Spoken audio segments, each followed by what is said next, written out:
shake it up. Shaking up the garbage we feed on. Shaking up our wondrous being. Let's begin to rip on. Even if just for a moment, to share the climb and the suffocating skin. Let's shake it up right now. Let's shake it up right now. Let's shake it up right now. Shake it up. Languishing in thoughts, lucidity doesn't benefit the greater cause. I'm about to record an incredible interview with exceptional young guitarist Dexter Briggs.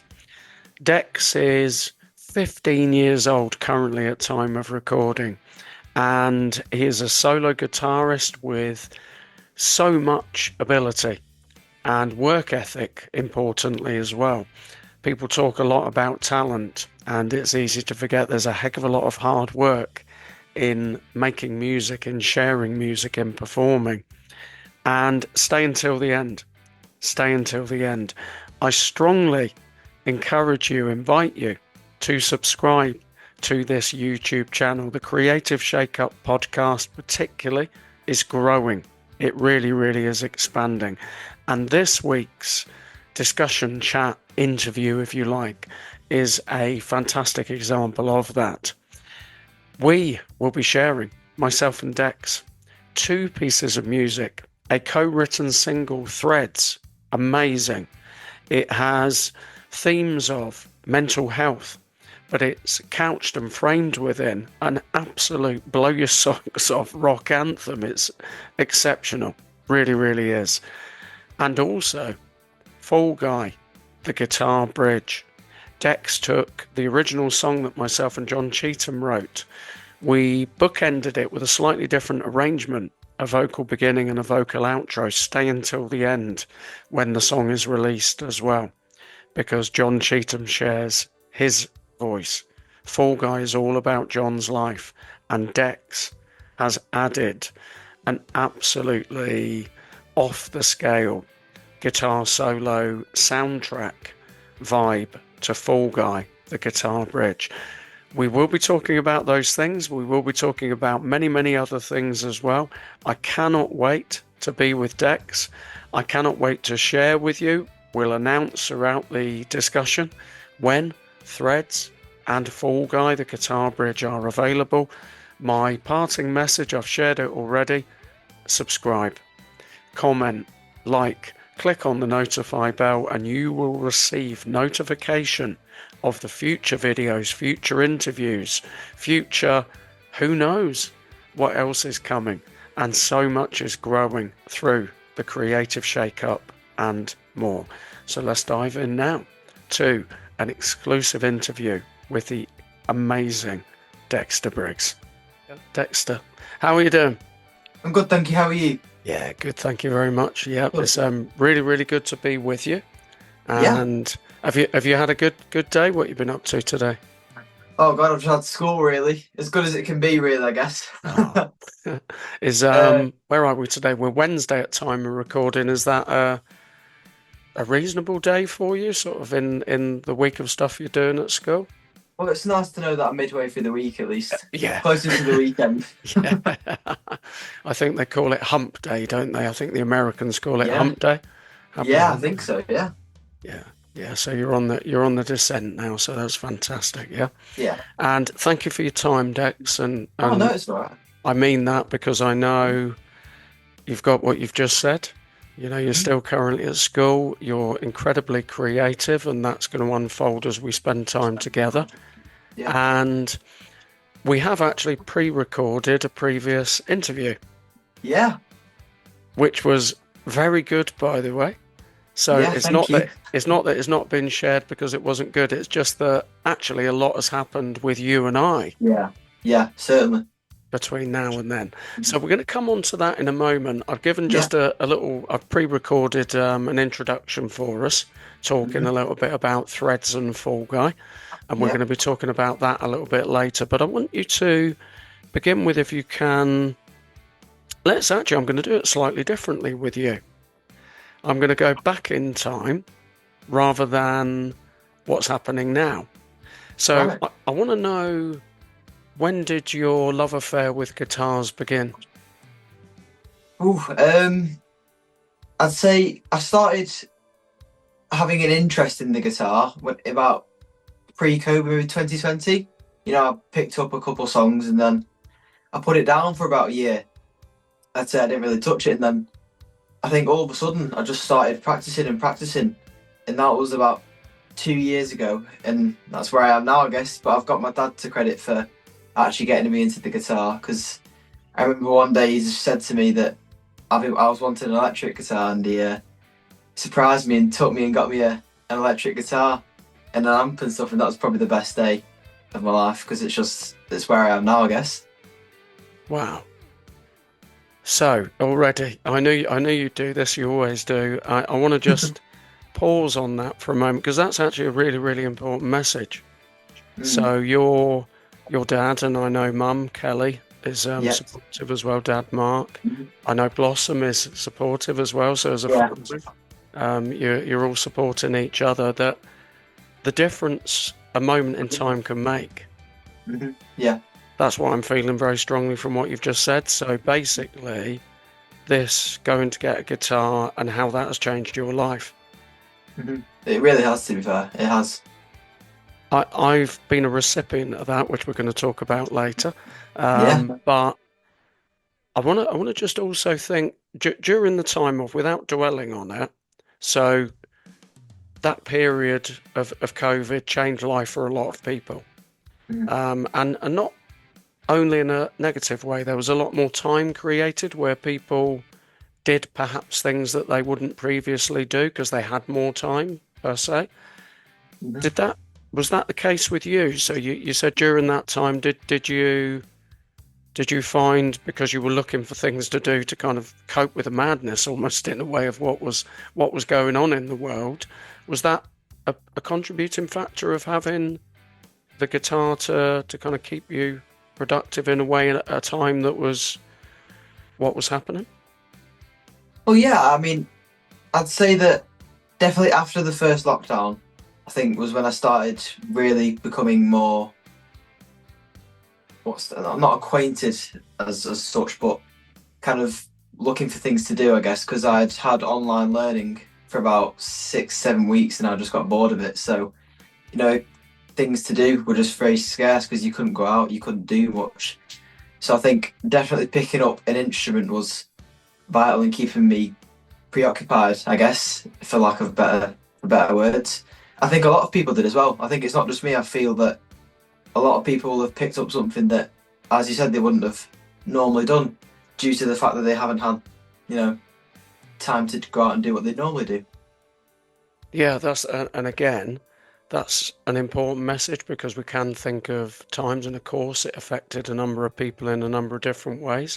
But I think to preoccupy the mind as well, during a very, very incredibly unsettled time, to say the least. Yeah. You found an outlet as well as an ongoing opportunity. Yeah. Which is what it's become to you. So, how would you describe your relationship with guitars? Well, it's a love affair. And you did that incredibly. It was almost like a ventriloquist. Yeah, that was incredible. Brilliant. That sounded like Dad. It was Dad. Yeah, he's next door. Yeah. Excellent. I'd say it's almost become an extension of me at this point. It's not a case of I pick up the instrument and I play it for a hobby. It's more of a fact that if I don't play it, I always feel guilty for not doing it. It's almost like I walk my dogs every day and I feel bad if I don't do it. To put it into context, it's like I feel bad if I don't play the guitar, because they're there to be played, I guess, at the end of the day. Fantastic. How many? Because I can see a few around you. I mean, is it numbered? Is there that many that you can number? 3, 6. We're on 9. I think 9 now. Good number, by the way. Yeah. I need to make it 10 though. Okay, fair enough. To be complete, yeah. Yeah. I think there'll always be a new one. There'll always be a new Well, one. we've actually got one here. I Have you? think that's on the it's a project. It's a Washburn. Ah, My yeah, yeah, dad's yeah, one yeah. one of my dad's favourite guitarists. It's his signature guitar, and he had one years ago, many moons ago, and he bought one because he sold it, and he bought a new one, and we're doing it up. And I'm probably going to play it, but we're doing it up. But yeah, this is the number 10. Wow, wow. So number 10 is already in progress, yeah. Number 10 is in progress. Excellent. And do you pick up different guitars to play live, for example? Because I know you're not just doing the open mics now. You're actually performing at a couple of Yeah, different venues as well. So yeah. is there like a go-to guitar, or are there at times that you jump on one guitar and on another guitar? Does that happen? Well, I mean, definitely Jackson soloist is probably my go-to in terms of just reliability. It does everything I need it to, and it just sounds impeccable. Okay. This is probably like it's really nice looking as well. To be fair, it's like the tuxedo almost if you look at I it that love way. that. I love that. Yeah. But I mean, it's probably my go-to guitar for playing live stuff. All my photos are basically me with this guitar. Yeah. But I mean, I think after that one it'd be a Squire guitar, which is actually my first ever guitar. That it wasn't like this original. It was black and it had a white pickguard and 3 white pickups. But I didn't like that, so we changed it, me and my dad, and now it's probably my second most reliable guitar, and I play it all the time. Fantastic. I'm drawn to the. I've got to describe the colour in this way because it's how I'm seeing it on screen. It might not be the one that almost looks a little bit pink. Oh yeah, the pink one. Oh. That looks So an this one is interesting. Yeah. this one was somewhere, I don't know what guitar this was. I lost count. But this one was an Epiphone. It's a Les Paul style, Yeah. and it was black originally, and I got it because I wanted a shape like this, and I didn't have one yet. And there's a band called Motley Crue. Have you heard of Motley Crue? Yeah. Yeah. Yeah. Yeah. And that kind of genre is all about the flamboyancy and the excessiveness, if you'll have it. And I wanted this guitar to be pink, which is pretty excessive. So we stripped it down, sanded it, and got some paint from some like a DIY shop in Thornton, I think, and just sprayed it, and now it's a really pink guitar. Fantastic. Yeah. So I mean, this one's really cool though. I think it just looks amazing. It is good. It is good. Very, Yeah. very standout colour. Yeah. And one thing, I'm not a guitarist. I've written a couple of songs on guitar purely as like a picking up an acoustic and strumming a few chords type way of doing things. And I'm not knowledgeable of guitars, but you are. You Yeah. are. My goodness me, you are. So it's more than, I think your description earlier when you said it's more than a hobby. You know, Yeah. it's an extension of you. And for me, just so you know, I understand, is writing is the same for me. Writing for me, the best way I could describe it is it's like breathing. Yeah. Yeah. And of course, it's really, really important to breathe. And Yeah. for me, it's equally important. Yeah. And I do it a lot of times unknowingly. So whilst you are technically trained, which I actually said in the introduction as well, because I think it's very easy to look at somebody with your ability, and it's an appropriate term to use the term talent. But Yeah. sometimes the problem with saying somebody's talented is you forget that to get that talent, somebody has had to spend a lot of time Yeah. working on their craft to develop that ability.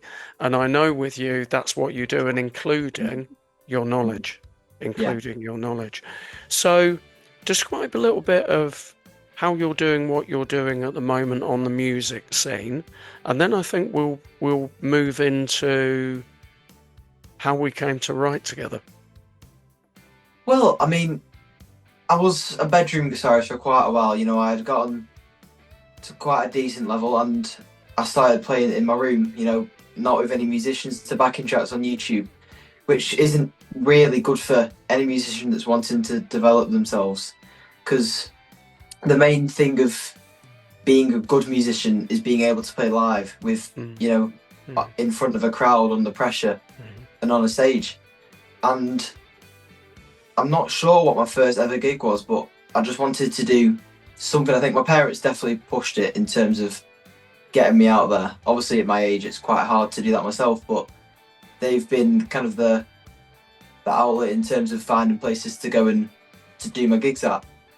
So I think, from what I can recall, it was the Highlands pub in Bisping, Oh, yeah, and yeah, yeah. my dad's got a very old friend. That, oh, say very old, he's not that old, but he's got a friend there that runs an open mic there. So I think we went down one day and I played guitar, and I think I did about 7 songs.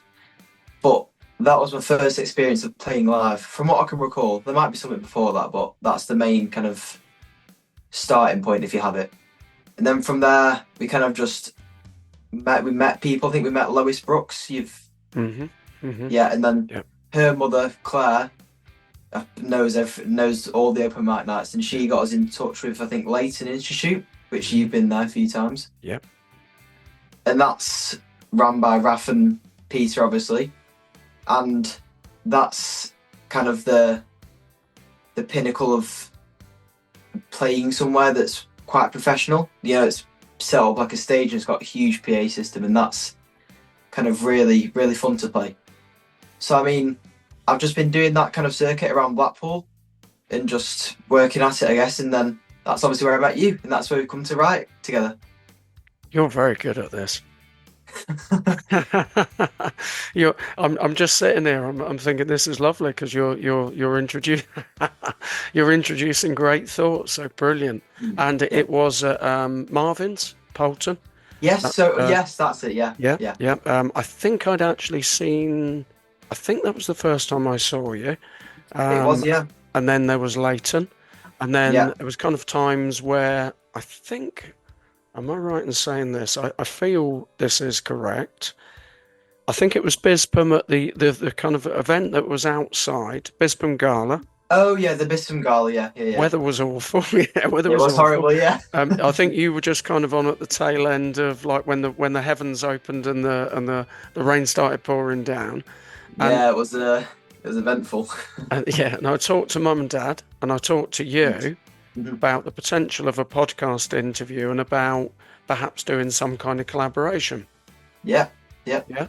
And then that led to us over distance. I think at that point I'd started writing the formative idea of threads Yeah. in the car Yeah.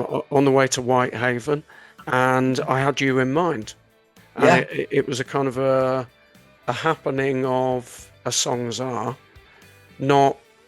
I didn't sit down. I didn't sit in this room and think, right, I'm going to write a song with Dex. Yeah. It happened. Yeah. And then we got together a couple of times, Mm-hmm. started forming threads. And this is kind of, I guess, your first main experience of writing a song. Yeah, it's my first experience, full stop. Can you describe to me how it's felt for you through the process? Because I'm really, really interested in what your experience has been of how the song has started with a sketchy idea and become what it's become. How's that been for you? Well, to be honest, I found it.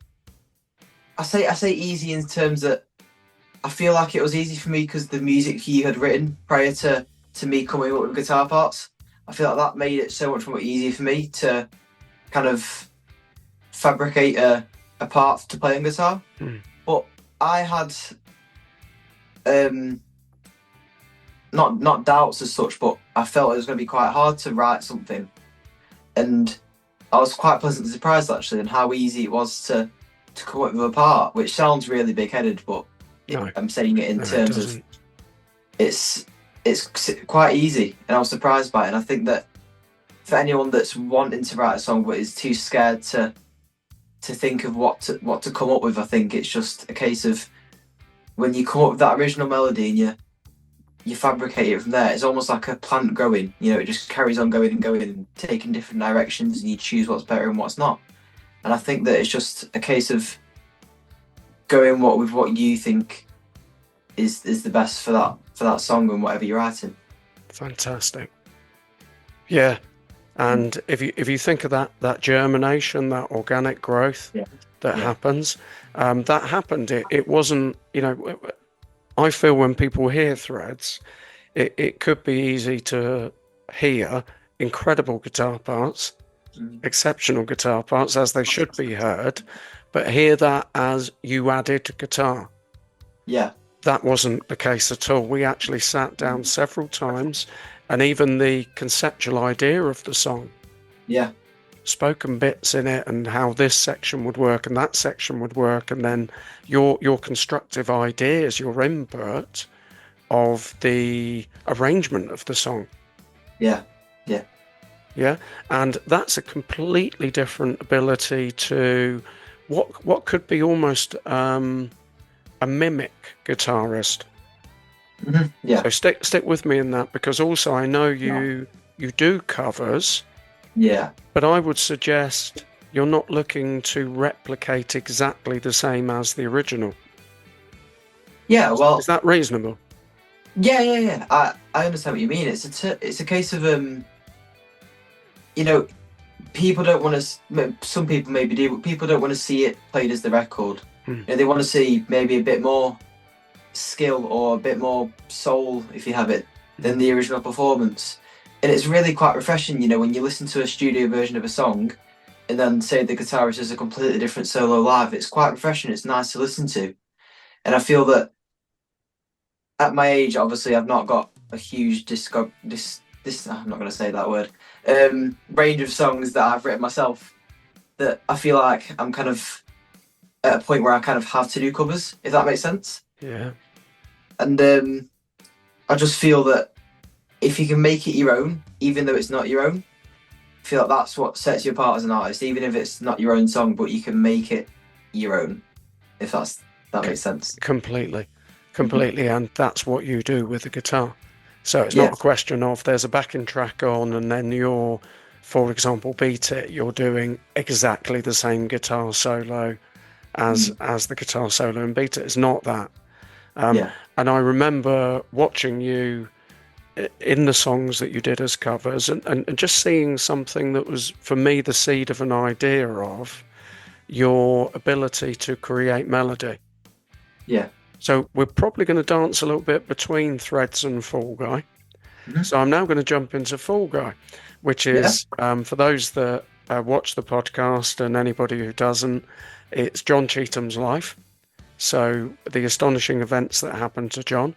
And I formed this idea through knowing you, of thinking, I think we could create a soundtrack version of a song that's already been released. Yeah. So a different arrangement, bookend it with my vocal beginning, my vocal end, and within the central piece, it's completely guitar. There's no vocals at all. And I gave that to you.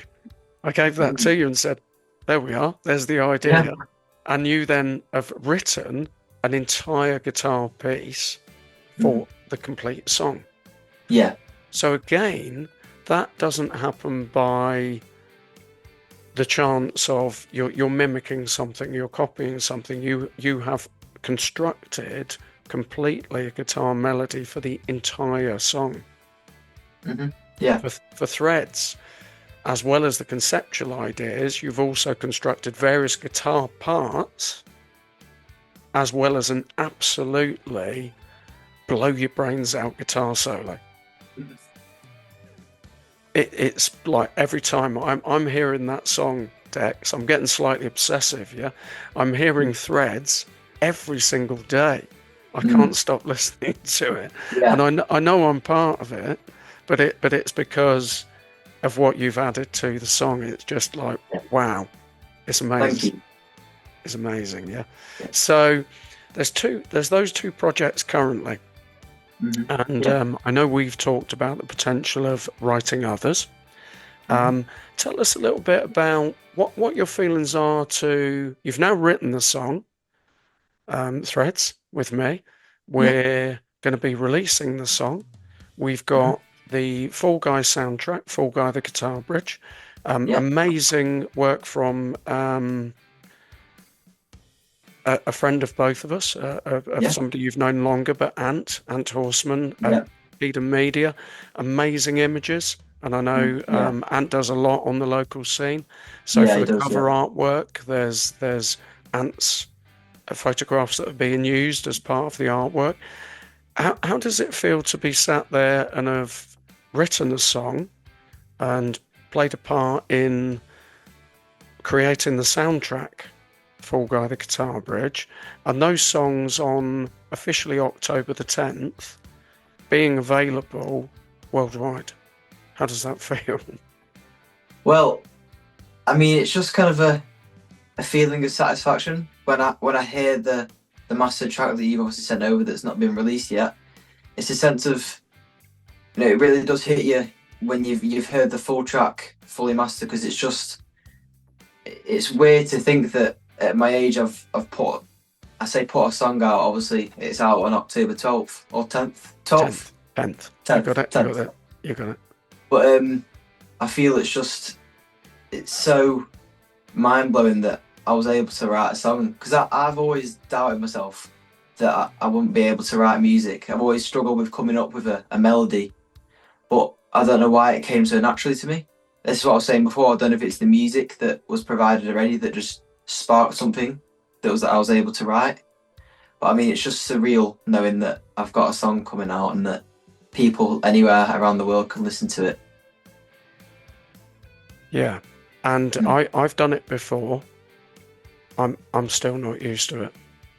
Yeah. And I'm glad about that. I'm glad about that. I'm glad I'm not used to it. It excites me, Yeah. and it should. And it should.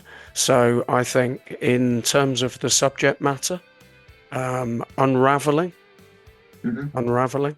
and we've talked about that as well with regard to what the song is and the message of the song. And Yeah. it is a message of unpicking yourself, Yeah. but framed within an absolutely blow your socks off rock anthem. Yeah. Yeah. And I think that's a very, very interesting combination. So Yeah. it's got a very, very, strong core message, but it's not in a melancholy sort of acoustic setting. It's very memorable. It's very memorable, and I think it's really important for us to share that as well. We have a couple of performances either side of the release of the song. Yeah. They're gonna be in different ways. Yesterday we agreed Waterloo, so Waterloo on October the 9th, which is the day before the official release. I'm kind of putting you on the spot a little bit. I'm assuming we'll do Threads. I've made that assumption. Would you be okay to play Fall Guy 2, the guitar bridge? Yeah. I'll happily do that. And this is part of my set. Right. So Yeah. I might add another song, but I think definitely those two. Then we're actually at HMV October the 12th. Yes, we are. Yeah. In Blackpool. Have you got any thoughts on what's going to happen there? From your point of view with what you're going to do? Well, I mean, I think I'm just going to rock it up as much as I can, really. Just play all the songs that I enjoy playing. Don't care what anyone else thinks. Don't care what anyone else says. I'm just going to play what I enjoy playing. And if you like it, you like it. If you don't, you can go. Pretty much is what's going to happen. Good man. Good man. Yeah. Yeah. And obviously we can play Threads then as well, and obviously the Fall Guy again. Absolutely. Now, I might put a couple of other songs across your way. Right, yeah. Will be Fall Guy songs, but with the guitar parts taken out. Yeah. And there might be possibly 1, 2 maybe that we could add into the time that we have there to share that message of John's message, essentially, and John's life. So that would be incredible. What do you see coming next, Dex? Well, I'm at that point now where I've become, I say bored. I'm never bored of it, but I want a band, to be frank. I want just an 80s metal band with three other lads my age that want to go far. But, it's obviously, I'm hard pressed to find that nowadays. I'm sure there's people out there that would be happy to do it and want to do it. But I think it's just a case of finding people and looking and scouring every day. But I mean, in terms of music, I mean, I'm going to finish high school, I think, and then attend Blackpool sixth form and study triple BTEC music, I think. I'm not sure of the course name, but so it's just music all the time throughout for the 2 years in college. And then once I've left, I'm just going to try and get out there, I guess, as much as I can. Excellent. And writing, you feel that's something that's going to continue? Yeah. Yeah. Well, as I was saying, it's just if I can find a band, I'll be writing music right now. Yeah. And I think that there's definitely a scope for, I say solo guitar, but individual guitar pieces where the guitarist is the center stage. And there's been countless numbers of people that have done that. Steve Vai, for example, Joe Satriani, Jason Becker. There's a lot of people that have done it. But there's a case of that's where you need to really write interesting guitar parts because you're throughout the whole song. It's like writing lyrics, I guess, at the end of the day. Yeah. And when you mix those, that's for example, the first song that we've written together, Threads, that's what it is. Yeah. That's what it is. So it's a combination of a number of different elements coming together, which effectively is what songwriting is. And nothing is out of place in Threads. There's a lot going on. There's a lot going on. It's a very, very interesting song with a number of different parts, but there's no clashing. There's no clashing, and I think in our collaboration we agreed, where space was going to be, and you did the same with Fall Guy. Your inputs of Fall Guy as to the construction of where there's a little bit of a drop, and then that created a bit more dynamic. And I felt in creating with you, for what it's worth to you, kind of feels a bit like feedback, but saying to you that it was a very, very good experience because there wasn't like me saying this is what we're going to do. It was shared. I'm going to leave kind of like a little bit of a teaser because I've got another song for you. Right, yeah. And I've started it, and it's going to be a very basic demo version, like Threads was originally. Yeah. But I'm going to send it to you, likely tomorrow. Yeah.